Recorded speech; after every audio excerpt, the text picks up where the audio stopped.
नमस्ते, मेरा नाम है रुबीना और आज मैं एक्सप्लेन करने जा रही हूँ मेरी अपनी खुद की लिखी हुई कहानी जिसका नाम पहचान और यह 8 एपिसोड की सीरीज है। तो चलिए शुरू करते हैं। कहानी की शुरुआत रात के समय एक जगमगाती सड़क से होती है।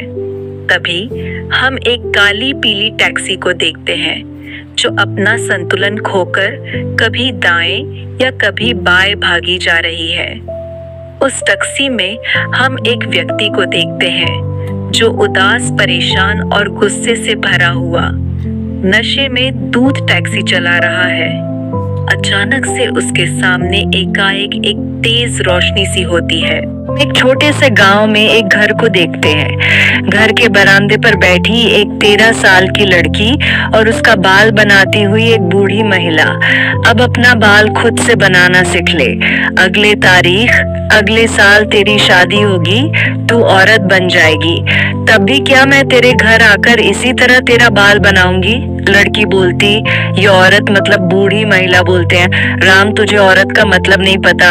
अरे औरत वह होती है जो अपने पति को भगवान माने, उसकी सेवा करे, ज्यादा चूचा पेड़ न करे, पूरे परिवार का सर झुका के कहना माने, पति 2 थप्पड़ में मारे तो चुपचाप खा ले। जैसे तेरी माँ है, तेरी माँ को कभी देखा है तूने तेरे पापा के सामने? कभी आवाज उठाते हुए लड़की बोलती है, नहीं दादी मुझे औरत नहीं बना। दादी गुस्से में आ जाती है और अपनी छड़ी लेकर उसे मरते मारते बोलती है, आइंदा तेरी जबान से ऐसी बात निकली तेरी जबान खींच लूंगी। एक गर्भवती महिला और एक पुरुष आंगन के गेट से अंदर आते हैं। वह लड़की उसे महिला के पीछे छुप जाती है और वह पुरुष वह बूढ़ी औरत के हाथ से छड़ी लेकर बोलता है, जाने भी दो, माँ बच्ची है, अभी छोड़ दो, ये लो पानी पियो। बूढ़ी औरत बोलती, तू ये सब छोड़। डॉक्टर ने क्या कहा वह बता। पुरुष वह लड़की के पास जाता है, उसको गोद में लेकर हवा में उछालकर बोलता है, गुड़िया का भाई आने वाला है। फिर से एक तेज रोशनी सी होती है। हम एक डॉक्टर को रघु की आंखों में टॉर्च मार उसका जांच करते हुए देखते हैं। तभी एक पास खड़ा हुआ पुरुष बोलता है, ये ठीक है ना डॉक्टर? डॉक्टर बोलती, हल्की सी चोट है, आप इन्हें घर ले जा सकते हैं। डॉक्टर जाती है। तभी हमें एक महिला सामने की ओर खड़ी हुई दिखाई देती है। वह महिला विजय से बोलती, अब यह ठीक है तो हम घर जा सकते हैं। वह पुरुष रघु से पूछता, क्या तू ठीक है और यह कैसे हुआ? रघु बोलता, मैं ठीक हूं विजय। फिर रघु उस महिला की ओर देखकर बोलता, रानी मुझे माफ कर दे, मैं अपने आपे में नहीं था, इसीलिए हाथ उठ गया। वह महिला रानी बोलती, मुझे अफसोस है रघु कि तुझे तेरा थप्पड़ याद है, तेरी बातें नहीं। जिस दिन वो याद आ जाए उस दिन माफी मांगना, मैं माफ कर दूंगी। उस ये पुरुष विजय दोनों से पूछता है, क्या हुआ है, कुछ बताइएगा तुम दोनों? दोनों के कुछ नहीं कहते। तीनों विजय की टैक्सी में बैठ घर की ओर निकलते हैं। विजय पहले रघु को चोल लाता है जहां रघु का घर है। वह रघु को सहारा देकर घर के अंदर तक छोड़ने जाता है। घर के अंदर आते ही रघु बिस्तर पर लेट सो जाता है। विजय उसे चादर उड़ाता है और उसके गालों को सहलाता है।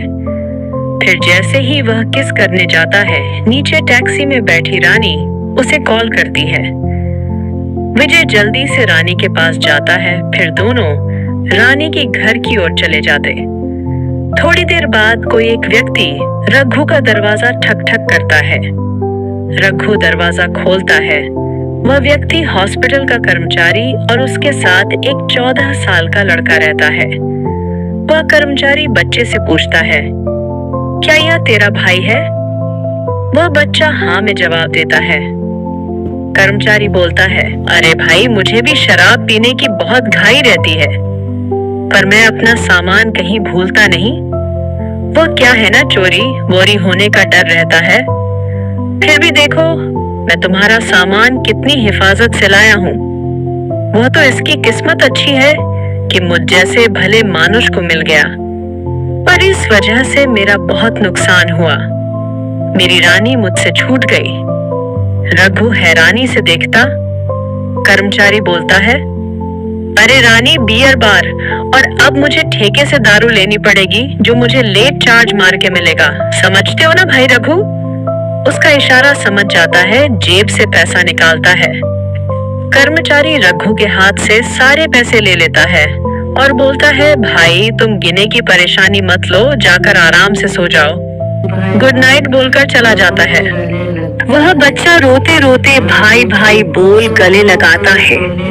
रघु उसे खुद से दूर धकेल बोलता, मेरी बात कान खोल के सुन, मैं कोई तेरा भाई वाई नहीं हूँ, मुझसे धुर रहे है इतना बोल। रघु जाकर सो जाता है। वह बच्चा डरा सहमा बिलखते हुए रोते रोते उसी कोने में बैठे सो जाता है।